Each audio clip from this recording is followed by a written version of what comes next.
আমরা যে সমস্ত আল্লাহর বান্দা আছি, আমরা লাভ ছাড়া কি কেউ কোথাও যাই?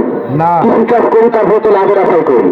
একটা দোকানপাট করি, তারপর তো লাভের আশাই করি। যা কিছু করি সব কিছু আমরা কিসের উদ্দেশ্য কি থেকে করে কিছু লাভ পাওয়া যায়।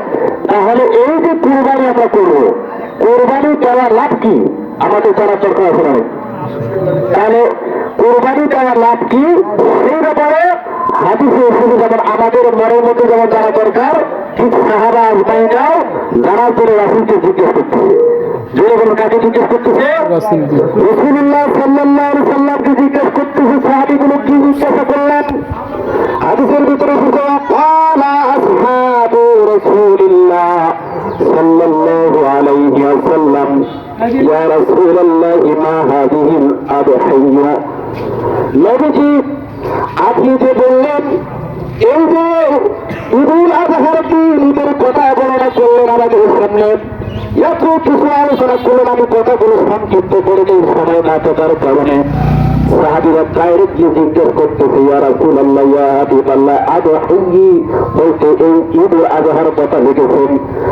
আদহি মানে ঈদুল আজহার কথা বললেন। ইয়া রাসূলুল্লাহ এই ঈদটা আমরা কেন পালন করবো, কি কারণে পালন করবো, এটা তো আমরা বুঝতে পারি না, তিনি বুঝা বলবেন।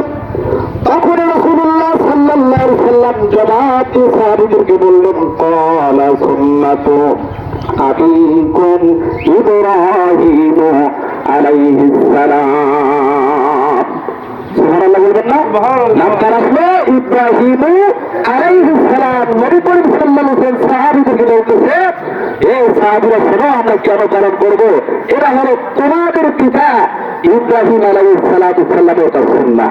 সুবহানাল্লাহ, সুবহানাল্লাহ বলবেন না? তোমাদের পিতা ইব্রাহিম আলাইহিস সালামের সুন্নাহ। এরপর সাহাবীরা আমার রাসূলকে জিজ্ঞেস করতেছে, কি জিজ্ঞাসা?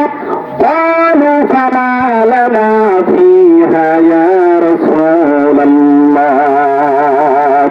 হাদিসের ভিতরে এসেছে, সাহাবীরা জিজ্ঞেস করলো এই ভাষা দিয়া, ক্বালু ফামা লানা ফিহা ইয়া রাসূলুল্লাহ সাল্লাল্লাহু আলাইহি সাল্লাম। ও নবীজি, এই যে ঈদ যদি আমরা এখন পালন করি, তাহলে আমাদের জন্য কি লাভ হবে? জোরে বলি সুবহানাল্লাহ। আমরা যদি এই ঈদটাকে সঠিকভাবে পালন করতে পারি, আমাদের জন্য লাভ কি আপনি কি একটু বলবেন? আমি একটু আগে এই জন্য কথা বললাম যে মানুষ আমরা যারা আছি, যে জায়গায় যাই না কেন, লাভ ছাড়া কেউ কোথাও যায় না। ব্যবসা কর, বাণিজ্য কর, কৃষি কর, যা কিছু কাজে আমরা পৃথিবীতে করতেছি, 10 টাকা যেখানে পাওয়া যাবে সেখানে যাচ্ছি। ঠিক কিনা বলে? তার সাহাবীরা জিজ্ঞেস করলো, ক্বালু ফামা লানা ফিহা ইয়া রাসূলুল্লাহ। এই যে আপনি বললেন একটু আগে, ক্বালা সুন্নাতু আবিকুম ইব্রাহিম আলাইহিস সালাম, আমরা যদি সেই সুন্নাহটাকে ওয়াজিব হিসাবে সঠিক নিয়ম অনুসারে পালন করি, আমাদের জন্য কি লাভ?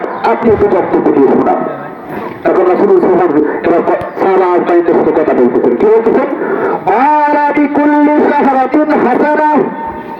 ও আমার সাহাবীরা শোনো, এই যে আমরা পশু ক্রয় করার পর বিসমিল্লাহি আল্লাহু আকবার বলিয়া জবাই করব, কার নামে? জোরে বলেন, আল্লাহর নামে জবাই যখন হয়ে যাবে, হাদিসের ভিতরে যাবে, সাহাবীদেরকে রাসূল বলতেছেন, ক্বালা বিকুল্লি শাহরাতিন হাসানা।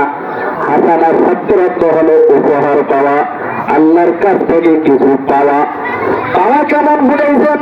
রাসূলুল্লাহ সাল্লাল্লাহু আলাইহি ওয়াসাল্লাম বললেন, শোনো তোমরা কিভাবে এই যে